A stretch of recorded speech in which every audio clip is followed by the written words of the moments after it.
Adapting video games to other mediums has always been a bit of a hit-or-miss prospect, admittedly more on the miss side. But with the recent news that Amazon is developing a Fallout series, we can't help but get our hopes up once again. Amazon's lucky though, because Fallout is a series that not only has some excellent established lore to draw from, you could make an entire show just about the split between the Enclave and the Brotherhood of Steel, or the founding of the NCR, but with 5 games worth of stories and side quests to pull from, the writer's room could easily just copy-paste some of the best and call it a day. So, we've put together a list of some of the most intriguing moments and storylines from the Fallout games, ones that could be good fits for the Amazon series regardless of whether it's set in the Commonwealth, Appalachia, or the Capital or Mojave Wastelands.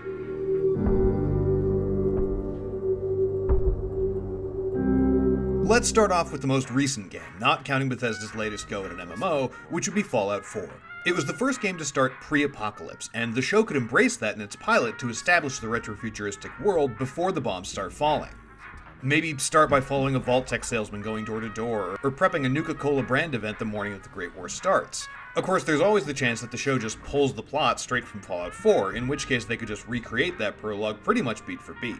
Even if the parenthood element of this particular game might not be the direction Nolan and Joy want to explore, part of Fallout 4's main story does fit within their big business intermingles with AI wheelhouse. The Institute is a perfectly nebulous big bad, one that sits on the tongue of every resident of the Commonwealth with murky beginnings and operations, something that's a great baseline for the inevitable confrontation between the citizens forced to live above ground and the seedy underbelly of the shadiest of Fallout factions. Of course, if you're going to pull from the main story of Fallout 4, why not use one of its strongest elements? Given the relationship between the disenfranchised and the establishment and all the parts in between, the Railroad storyline is not only relevant to our own current reality, but hits all the classic themes of Fallout in a pretty resolute manner. Freedom is a tricky thing, and oftentimes the lines surrounding it are blurred. Should it come by way of direct force, or build up in an underground movement? This particular story toes that line between world building and narrative really well, introducing characters and local lore while also setting up the evils of the Institute's ultimate plan. If that's something they want to incorporate at all, of course, though you could just as easily mesh this storyline with one from elsewhere in the series. Sticking to that theme of the disparity between the haves and have-nots, the Megaton Tenpenny Tower storyline from Fallout 3 is top-notch in terms of setting up the morally ambiguous nature of survival in the Fallout world. One that introduces layered conflicts between factions, from the citizens of Megaton to the ghouls seeking to make the tower their home, all of which could make for some great TV storytelling. We don't even need to look at just main story beats, either. Amazon could make an entire season based on the New Vegas DLCs, which are some of the finest add-ons to ever be added on. The 4 excellent expansions explored clashing tones from somber to hilarious, and pushed the radioactive envelope as far as what Fallout-based storytelling could accomplish, and Amazon would be wise to take a page from their respective novellas. Seeing as Lonesome Road, the last of the 4, is very end-y and pretty lore-heavy though, let's focus on the 3 DLCs with stories that could be explored at any point in a Fallout series. Joshua Graham, the Burned Man, is probably the most compelling character in all of Fallout canon, and would be perfectly cast if they take Ian Glenn from Game of Thrones, burn him alive, and wrap him in mummy bandages.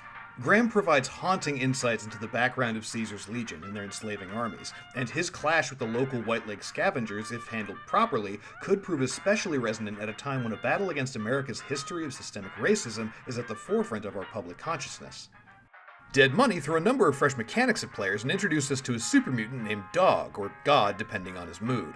It was essentially an irradiated retelling of the classic western The Treasure of the Sierra Madre, and the time-tested formula of a lonesome treasure hunt turning compatriots against one another still kicks ass almost anywhere or way you deploy it. The Old World Blues DLC was a bit of comedic relief, featuring James Urbaniak, better known as Dr. Venture, as the voice of a mad scientist's brain in a floating television body. He and his mad scientist TV cohorts battle it out and engage in super spy shenanigans in the Big Mountain, a defunct government research station and the source of all the mutated creatures in the wasteland.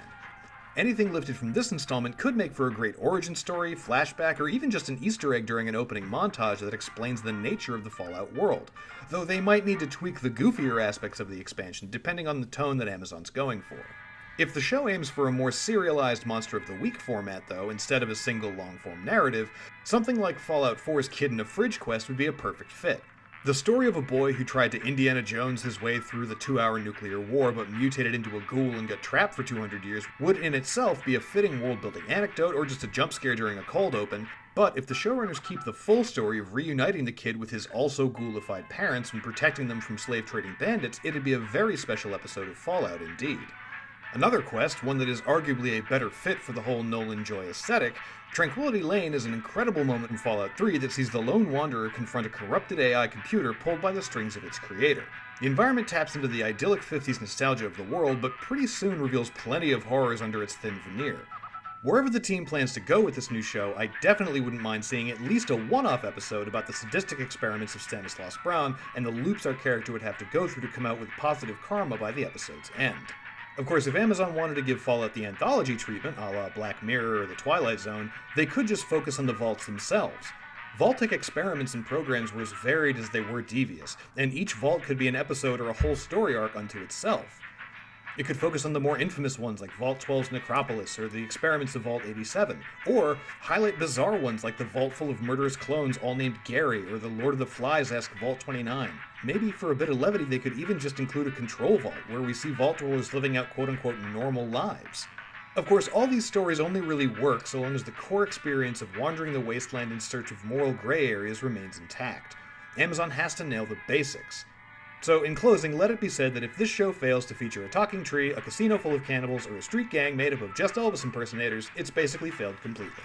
For more post-apocalyptic action, why not check out our recent interview with Brian Fargo, one of the producers of the original Fallout, about Wasteland 3, or everything we know about the PS5's Horizon Forbidden West.